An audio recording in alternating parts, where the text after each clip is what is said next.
10. Shopping centers in the United States were once pervasive, however as of late, they have been in a consistent condition of decrease.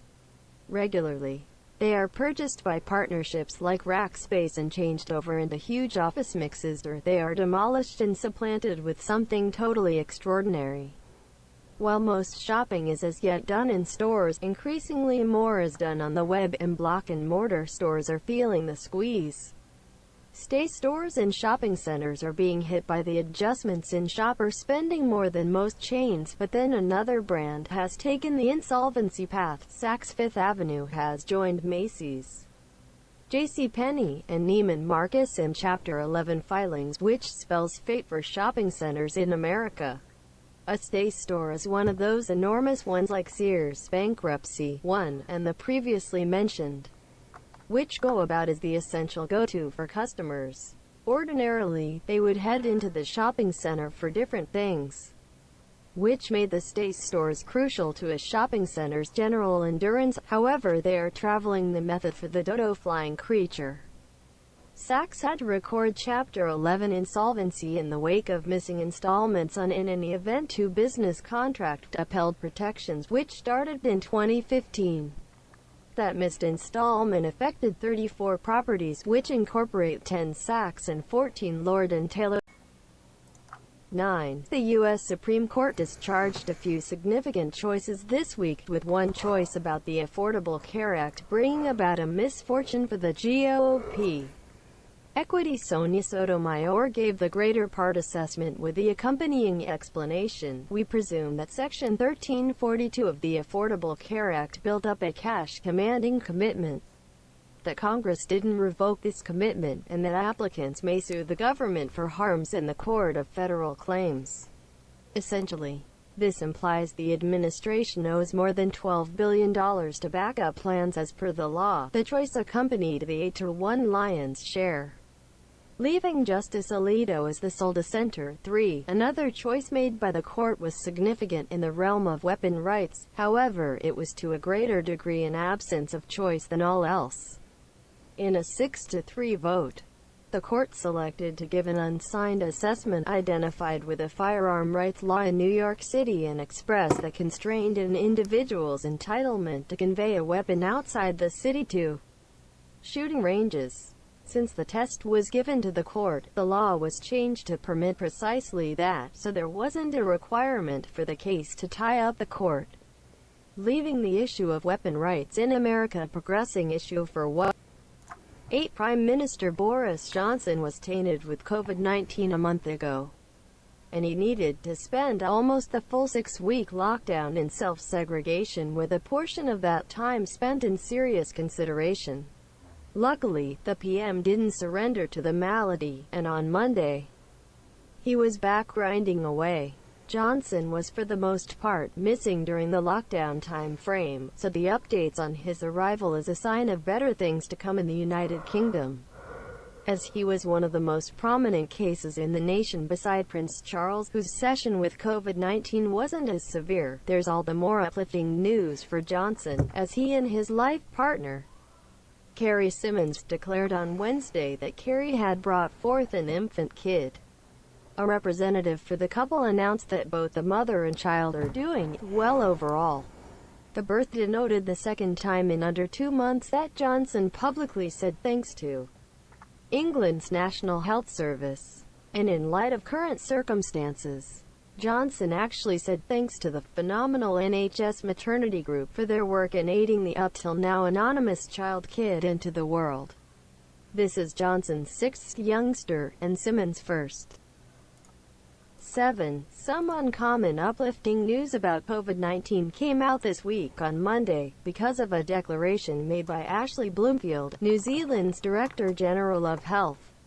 It has been accounted for that New Zealand disposed of the coronavirus in the nation, which isn't to state it's totally gone.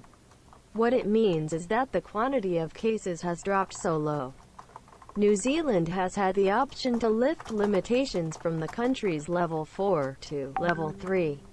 It's had the option to do this due to severe contact following and other relief efforts. The number of new cases in the nation has dropped to the single-digit domain. through contact. Following, the administration decided to loosen up limitations to ideally take day-by-day life back to typical.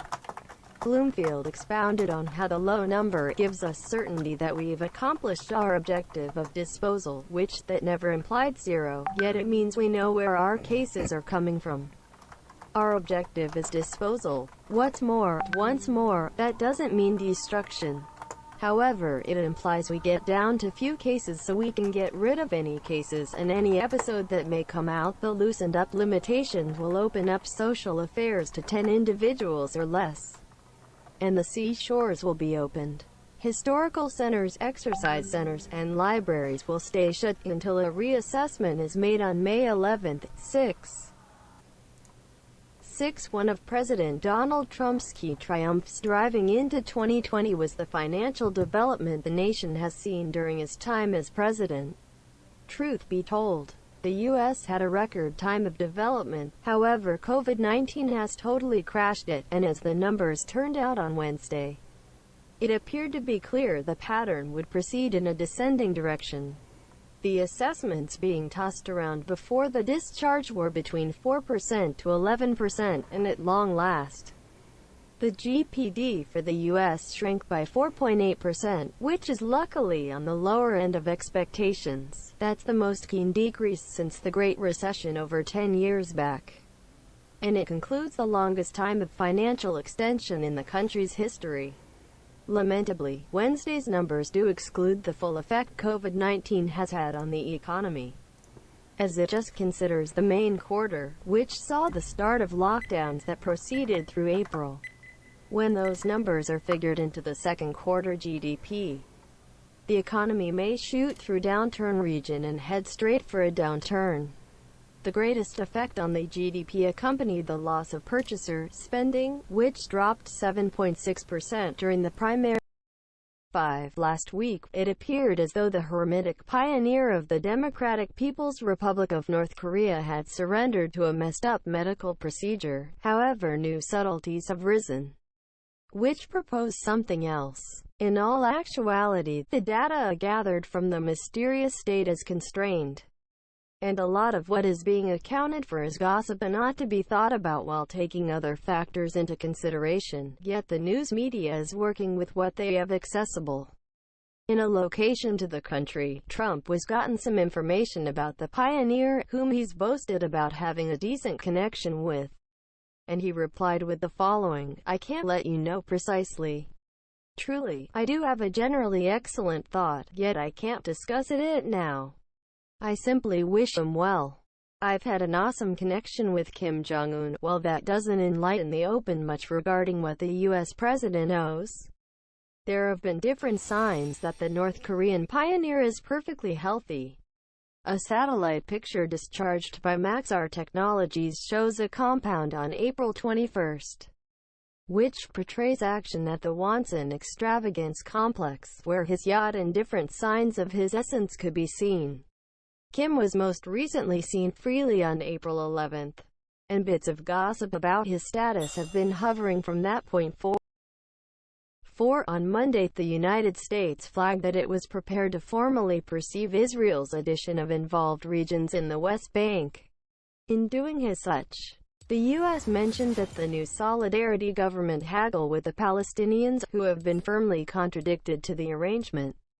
Head Administrator Benjamin Netanyahu has worked with President Trump to make the two-state arrangement a reality and has demonstrated that he will proceed with the drive for extensions since he has had the option to shape an administration following an arrangement made with his opposition. The Palestinians have said they will shut off any alternative of a two-state arrangement if the designs for addition proceed with their current course. Palestinians have been vocally unsupportive of the arrangement laid out as Trump's Middle East vision, which he revealed in January. Notwithstanding the restriction, the U.S. is pushing ahead, and discharged the accompanying proclamation through the U.S. State Department on Monday, as we have made reliably clear. We are set up to perceive Israeli activities to expand Israeli power in the utilization of Israeli-allotted zones of the West Bank that the vision anticipates as being a piece of the State of Israel. 3. On Tuesday, the Pentagon discharged declassified film of 3 UFOs. The recording was taken by U.S. military workforce in 2007 and 2017, and the discharge included 3 short and grainy clasps.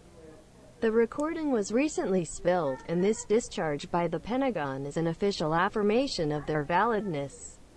What's so intriguing about the recording isn't the unusual elevated moves, which appear to be unworldly.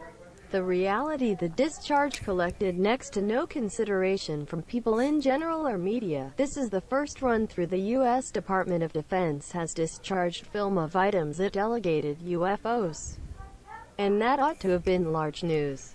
The discharge accompanied an announcement advocating it, in which the Pentagon stated, after an exhaustive survey, the office has established that the approved arrival of these unclassified recordings doesn't uncover any touchy abilities or framework. DoD is discharging the recordings so as to clear up any misguided judgments by the general population on whether the recording that has been coursing was real. The recordings are an affirmation of the presence of outsiders.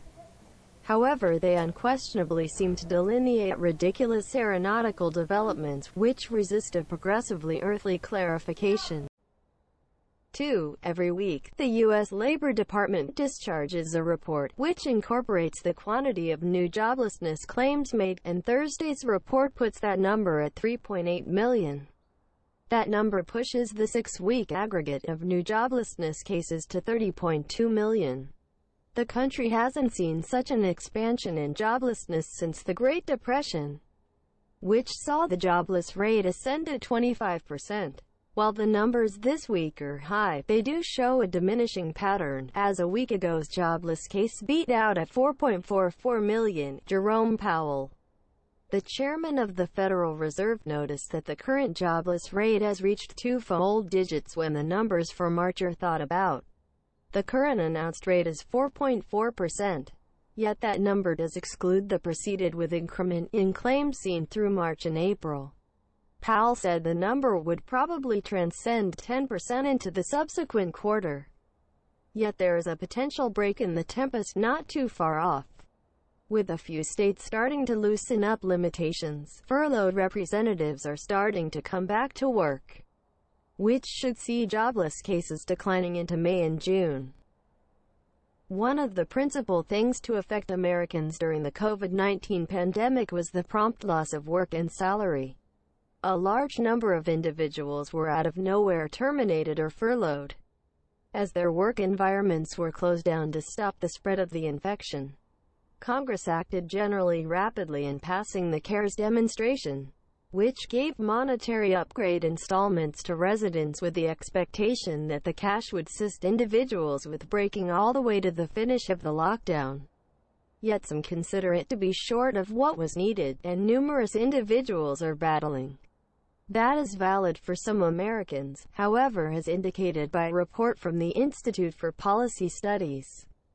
Not all residents are confronting such financial hardship. The report, titled Extremely Rich Person Bonanza 2028, Wealth Windfalls, Tumbling Taxes, and Pandemic Profiteers, was distributed on April 23, 12, and it demonstrated an expansion in total assets for America's very rich people in overabundance of $282 billion over a time of only 23 days. During the across-the-nation lockdown, the report additionally investigated a few very rich people's taxation rates and presumed that somewhere in the range of 1980 and 2020, the expense commitments for extremely rich people in America dropped by 79%, when contrasted with the middle family unit riches, which saw an expansion of under 5% in the previous 30 years. Very rich people's riches expanded by 1,110%, which all in all records for $2.95 trillion. Express gratitude. Ford got ultra extravagance. Retail establishment Bergdorf Goodman isn't one of the shops closing down in New York. Thank you for watching. The video is over.